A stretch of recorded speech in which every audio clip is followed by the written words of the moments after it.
आज आपण बघत आहोत पृष्ठफळाचे घनफळ लेसन 9. बघा त्यातला सर्व संच आहे 9.1. पहिले आपण काय बघणार आहोत फॉर्म्युले. जर तुम्हाला एका इष्टिकाची तिच्या आकाराच्या औषधाच्या खोक्यांची लांबी, रुंदी, उंची अनुक्रमे 20 सेंटीमीटर, 12 सेंटीमीटर व 10 सेंटीमीटर आहे तर खोक्याच्या उभ्या पृष्ठांचे क्षेत्रफळ व एकूण पृष्ठफळ काढा. त्याच्यासाठी काय करायचे आपल्याला पहिले फॉर्म्युले म्हणजे सूत्रांचा वापर करायचा आहे. बघा मग आता काय विचारले त्यांना एका इष्टिका म्हणजे आता खोक्याच्या उभ्या पृष्ठफळाचे कोणता फॉर्म्युला वापरला जाईल सांगा ना. 2 ब्रॅकेट L अधिक B गुणिले H हा फॉर्म्युला. आपण काय करत पहिले L म्हणजे लांबी, B म्हणजे H म्हणजे हाईट उंची. मग L म्हणजे 20, B म्हणजे 12 आणि H म्हणजे 10. आपण इथे आधी लिहून घ्यायचं सूत्रानुसार. ओके, सूत्रानुसार आपण लिहून घ्यायचं, नंतर ते फॉर्म्युल्यात टाकायचं. मग L म्हणजे किती रे 20 आणि B म्हणजे 12 आणि H म्हणजे 10. तर हे अशा प्रकारे आपण पहिले कोणतेही मांडणी करताना सूत्रामध्ये टाकून घ्यायचं असतं. सूत्रामध्ये टाकल्यानंतर बघा हा 2 जसं तसं घेतला 20 आणि 12 किती झाले 32 झाले आणि हा जसं तसा खाली लिहिला बरोबर. मग 32 गुणिले 2 दोघांचा गुणाकार करायचा. 32 गुणिले 2 गुणिले 10 हे तिघांच्या गुणाकारचे अमाउंट किती येते 640. 640 येते म्हणजेच हे काय आलं आपला एका खोक्याच्या पृष्ठफळाचे क्षेत्रफळ आले. काय आले क्षेत्रफळ. खोक्याच्या उभ्या पृष्ठफळाचे क्षेत्रफळ. आपण अशा प्रकारे क्षेत्रफळ काढले. आता टोटल क्षेत्रफळ पृष्ठफळ काढायचे बरोबर की नाही म्हणजे एकूण पृष्ठफळ काढायचे. ते एकूण पृष्ठफळाला कोणतं सूत्र वापरायचं 2b अधिक bh अधिक lh म्हणजे एका उदाहरणामध्ये आपल्याला 2 वेळेस सूत्र वापरावं लागतं बरोबर की नाही. मग त्यासाठी ते काय करावं लागते तुम्हाला पाठ करावं लागते सूत्र. जर सूत्र तुमचे पाठ नसले तर तुम्ही किती सोपं असं तर उदाहरण सॉल्व्ह करू शकत नाही. म्हणून पहिले सूत्र पाठ करा. मग या सूत्रानुसार आपण इथे परत तीच अमाउंट टाकणार आहोत. आपल्याला L B B H आणि LH अमाउंट माहिती ना काय आहे ऑलरेडी त्यांनी आपल्या उदाहरणामध्ये दिलेली आहे. मग मी यांचा दोघांचा गुणाकार केला, ह्या दोघांचा गुणाकार केला आणि या दोघांचा गुणाकार केला. दोघांच्या काय करून घ्यायच्या जोड्या करून घ्यायच्या. आणि नंतर हे बघा 20 आणि 12 ची गुणाकार किती आला 240. 12 आणि 10 चा 120. 20 आणि 10 चा 200. बघा मग यांची सगळ्यांची मी काय केली प्लस केली. प्लस केल्यानंतर काय केलं त्याला 2 ने मल्टिप्लाय केलं. जेव्हा मल्टिप्लाय केलं तेव्हा काय आलं 1120 म्हणजेच ही काय आली आपली टोटल अमाउंट आली बरोबर की नाही. पहिले क्षेत्रफळ काढलं नंतर पृष्ठफळ काढलं एकूण पृष्ठफळ काढलं बरोबर. अशा प्रकारे आपण एकदम सोप्या पद्धतीने पहिले समीकरण सोडवलेलं आहे. आपण दुसरं समीकरण बघत आहोत. एका इष्टिकाची तिच्या आकाराच्या खोक्यांचे एकूण पृष्ठफळ 500 एकक आहे तर रुंदी उंची अनुक्रमे 6 व 5 एकक आहे तर खोक्याची काय काढायची आहे लांबी किती आहे ते काढायचे. आपल्याला त्यांनी ऑलरेडी एरिया म्हणजे पृष्ठफळ दिलेलं आहे. एकूण पृष्ठफळ त्यांनी आपल्याला दिलेलं आहे किती ते 500 आहे. B 6 आहे आणि H किती आहे 5 आहे. तर आपण इथे काय टाकलं मग टोटल अमाउंटचा फॉर्म्युला टाकला बरोबर की नाही. प्रत्येक उदाहरणात आपले formula you have most important. मग फॉर्म्युल्यानुसार आपण इथे त्याची मांडणी केली. आपल्याला त्यांनी L दिलेला आहे का नाही, लांबी दिलेली नाही म्हणून आपण लांबी इथे L टाकून घ्यायचा. आणि L टाकल्यानंतर बघा यांच्या सगळ्यांचा काय केला गुणाकार केला, काहींची बेरीज केली बरोबर की नाही. 6 पंचे 30 येतो म्हणून 30 लिहिला. 5 जसं तसं आला 6 L घेतला बरोबर. 500 भागिले 2 मग 2 आणि 500 ला डिवाइड केलं तर किती आलं 250. 6 आणि 5 11 बरोबर आणि 30 जसा तसाच घेतला. समजलं का मग बघा इथे प्लस तिथे काय झालं मायनस. 250 वजा 30 बरोबर 11 L. 250 म्हणून 30 गेले तर किती आले 220. मग 11 बरोबर 220. 220 भागिले 11. 11 आणि 220 ला काय करायचं भागायचं तर L किती येतो आपला म्हणजेच आपली लांबी किती आली 20. आहे का नाही सोपं. हे सोपं पद्धत सॉल्व्ह करण्यासाठी काय करावं लागेल पहिले आपल्याला फॉर्म्युले एक्सप्लेन करून ते एकदम सोप्या पद्धतीने पाठ करावं लागते. जर तुमचे फॉर्म्युले पाठ झाले तुम्ही डोळे झाकून उदाहरण सॉल्व्ह करू शकतात. एकदम सोपं आहे. त्यातच आपण आता तिसरं बघत आहोत. एका घनकृतीची बाजू 4.5 सेमी आहे तर घन क्षेत्रफळ एकूण पृष्ठफळ काढा. आता उभ्या क्षेत्रफळ आणि टोटल हे दोन्ही पण काढायचे. घन मीन्स क्यूब, बरोबर की नाही. मग आता बघा या 4.5 दिले, इथे लांबी दिलेली ना आपल्याला. मग घन 4l चा वर्ग, घन 4 गुणिले 4.5, इथे मी 4.5 चा वर्ग घेतला. मग 4 गुणिले याचा वर्ग किती आला 20.25. ह्या दोघांचा गुणाकार केला किती आला 81 सेंटीमीटर. किती आला 81. म्हणजेच आपला उभे क्षेत्रफळ किती आले 81 आले. मग आता आपण त्याचा टोटल काढणार. तर टोटलचा फॉर्म्युला काय आहे 6l चा वर्ग आणि पृष्ठफळाचा वर्ग काय होता क्षेत्रफळाचा 4l चा वर्ग. बघा हे यात कन्फ्यूज होता कामा नाही. एकूण आणि क्षेत्रफळ यामध्ये डिफरन्स समजला पाहिजे. मग 6 गुणिले 4.5 चा वर्ग. आता 4.5 चा वर्ग आपण अगोदरच वरती काढलेला आहे, म्हणजे इथे काढायला काय जाणार आहे सोपा जाणार आहे. तोच खाली उतरून घ्यायचा.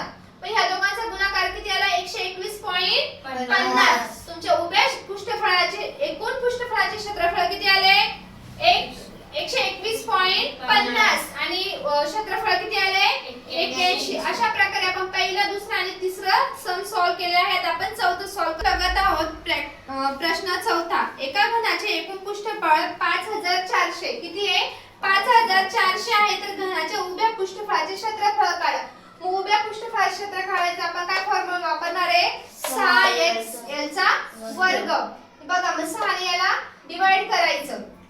6 ने 5400 ला भागणार आहोत. पण आपण इथे काय वापरणार परत घनाचा पण वापरणार 4l चा वर्ग. मग 4 गुणिले 5400 भागिले 6 आणि ह्या दोघांचा गुणाकार करून जरी भागलं तरी उत्तर हेच येणार आहे. किंवा आधी आणि जरी याला भागलं तरी उत्तर हेच येणार आहे. म्हणजे उत्तर काय येणार आहे आपला 3600. म्हणजे त्याचं क्षेत्रफळ किती आलं 3600.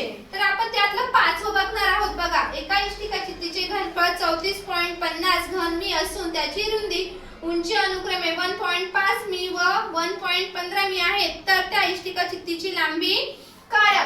तर आपण त्यांनी माप दिलेली आहेत. मग वृत्तचित्तीचे क्षेत्रफळ काढत आहोत, बरोबर नाही. घनचित्तीचे क्षेत्रफळ l गुणिले b गुणिले h हा आपण फॉर्म्युला वापरणार आहोत. तर हे फॉर्म्युल्यानुसार टाकणार आहोत. इथे लांबी दिलेली नाही म्हणून h जसं तसं आपण लिहिणार आहोत. हा इथे घेतला, ह्या दोघांचा गुणाकार करायचा, बरोबर की नाही.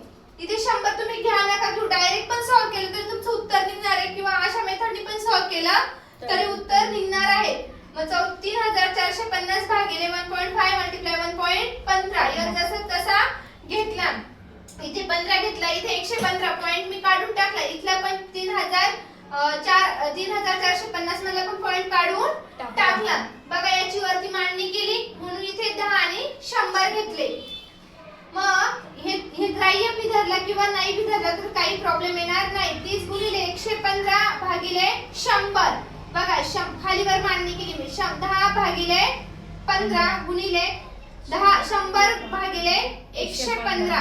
जेव्हा तिरकस गुणाकार केला तर उत्तर काय येतं वेगळं येतं.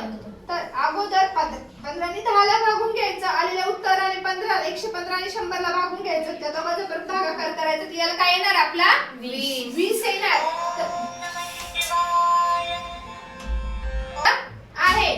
115 ने कशा कंटिन्यू केलं 30 गुणिले 115 इंटू 100 म्हणजे त्याचा आपण जेव्हा याला डिवाइड करतो 10 इंटू 15 आणि 100 इंटू 115 म्हणजे ह्या संख्येने ह्या संख्येचा भागाकार करता याचा भागाकार करायचा. जेव्हा याने भागलं तेव्हा आपलं उत्तर इथं 20 निघणार आहे. किंवा हे एवढं पण न टाकता तुम्ही डायरेक्टली इथं सॉल्व केलं तरी तुमचं उत्तर 20 निघणार आहे. जसं तुम्ही मला अगोदर सॉल्व करून दिलेला आहे त्या मेथडनी पण सोपी पद्धत आहे. त्यातला आता आपण 6वं बघत आहोत. 7.5 सेमी कडा असलेल्या घनाचे घनफळ काढा. आता याच्यासाठी तुम्हाला काय करावं लागणार आहे क्यूब म्हणजे 7.5 चा किती वेळेस गुणाकार केला तर घन निघतो त्याचा 3 वेळेस. तर मग 7.5 चा 3 वेळेस गुणाकार केला तर त्याचं उत्तर तुम्हाला काय निघाल 421.875. हा कोणाचा घन आहे 7.5 चा. हा तुम्हाला काढता आला पाहिजे. म्हणजे खूप सोप्या पद्धतीचा आहे 6वं उदाहरण. अशा प्रकारे आपण 4थं 5वं आणि 6वं सोडवलेलं आहे. आपण आता 7वं आणि 8वं बघणार आहोत. आता धातू बघत आहोत. एका वृत्तचित्तीच्या तळाच्या त्रिज्या 20 आहे. त्रिज्या म्हणजे r. उंची 13 सेमी आहे. तर वृत्तचित्तीचे वक्र पृष्ठफळ व एकूण पृष्ठफळ काढा. तर तिथे पायाची किंमत त्यांनी ऑलरेडी दिलेली आहे. पायाची किंमत किती आहे? 3.14 आहे. किती आहे? 3.14. मग r म्हणजे त्रिज्या आणि h म्हणजे हाईट. 20 आणि 13 दिलेले आहे. वृत्तचित्तीचे फॉर्म्युला 2 पाय r h. माझे हे फॉर्म्युला टाकायचं. 2 ची किंमत किती? पायाची 3.14 आहे. r किती आहे? 20 आहे. h किती आहे? 13. बघा अशा प्रकारे मी टाकलेली आहे. यांचा मी काय केला? गुणाकार केला. गुणाकार किती आला? 1632.80. मग वृत्तचित्तीचा एकूण पृष्ठफळ काढायचे. काय काढायचे? एकूण पृष्ठफळ. तर एकूण पृष्ठफळाचा फॉर्म्युला बघा काय? पाया 2 पाया r ब्रॅकेट मध्ये r अधिक h ब्रॅकेट कंप्लीट. इथे पण पूर्ण फॉर्म्युला टाकायचं. जमेल ना फॉर्म्युला टाकायला? त्याच्यासाठी तुम्हाला फॉर्म्युले पाठ करावे लागतील. मग इथे त्याचं काय करायचं? गुणाकार करायचा. तर गुणाकार किती आला? 4144.80. हे आलं तुमचं एकूण पृष्ठफळ. काय आलं? एकूण पृष्ठफळ. आणि हे काय आलं? वृत्तचित्तीचे पृष्ठफळ. दोन्ही पण काढलेले आहे. आठवा बघा. एरिया त्यांनी आपल्याला दिलेला आहे. वृत्तचित्तीचे वक्र पृष्ठफळ 1980 आहे. किती आहे वक्र पृष्ठफळ? 1980. तर अजून तळाची त्रिज्या 15 सेमी असते. वृत्तचित्तीची उंची काढा. काय काढायला त्यांनी आपल्याला? हाईट. मग वृत्तचित्तीचे पृष्ठफळ काढायला कोणता फॉर्म्युला वापरतो आपण? 2 पाया r h. मग हा फॉर्म्युला टाकला सूत्रात. त्यांनी आपल्या वृत्तचित्तीचे वक्र पृष्ठफळ ऑलरेडी दिलेले. मग आपण पाया 22/7 हा पाया आहे. त्याचा 3.14 येतं केलं तर. बरोबर की नाही केलं तर पण असं पण घेऊ शकतो किंवा 3.14 पण घेऊ शकतो. मग इथे बाकीचं 2 गुणिले 22 गुणिले 15 1980 गुणिले 7 याची इथे लिहिलं. समजलं? 15 गुणिले 6 गुणिले 22 गुणिले 7 2 गुणिले 22 गुणिले 15. या संख्यांचा काय केला? 1980 गुणिले 7. बघा 15 गुणिले 7 15 गुणिले 6 गुणिले 22 गुणिले 7 यांचा अख्ख्यांचा काय करायचा? गुणाकार करायचा. यांचा पण काय करायचा? गुणाकार. या गुणाकाराने याला भागायचं. तेव्हा काय येईल? आपली उंची 21. समजलं? अशा एकदम सोप्या पद्धतीने आपण 9.1 हा सरळ संच सोडवलेला आहे.